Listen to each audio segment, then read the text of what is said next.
जब मदन अपनी पत्नी शीला और 5 साल के बेटे राजू के साथ एक छोटे से घर में रहता था। वो लोग बड़े ही गरीब थे। मदन एक दुकान पर साफ सफाई और चाय पानी पिलाने का काम करता था।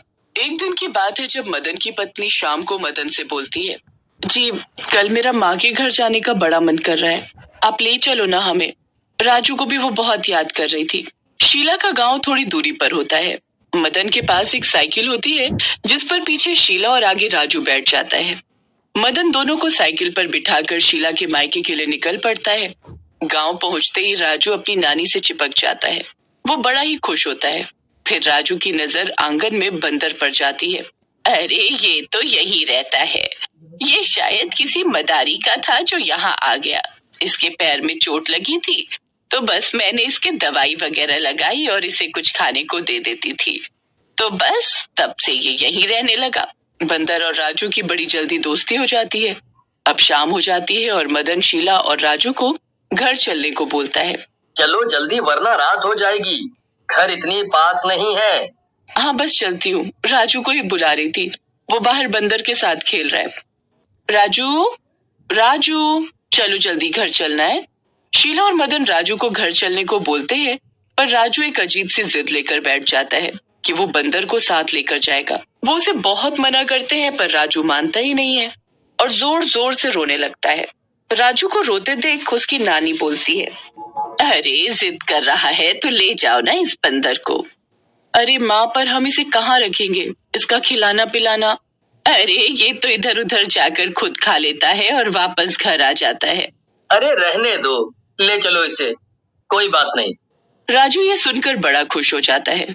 वो बंदर भी बड़ी खुशी से आगे साइकिल के हैंडल पर चढ़कर बैठ जाता है।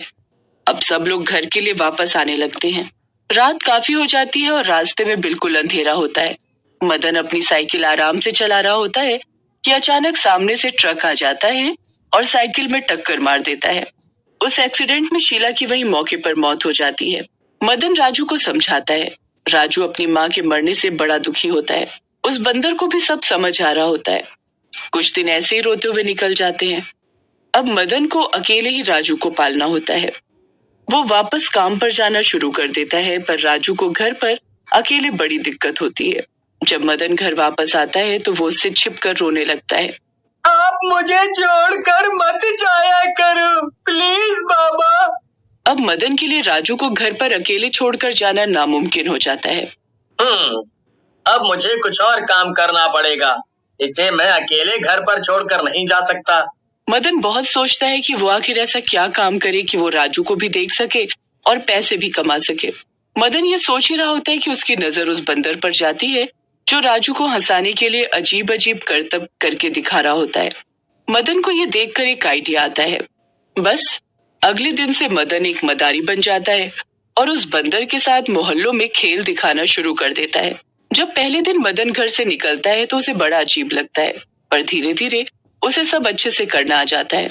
वो जहां भी जाता बच्चों की भीड़ लग जाती और फिर वो अपने बंदर से अलग अलग खेल कर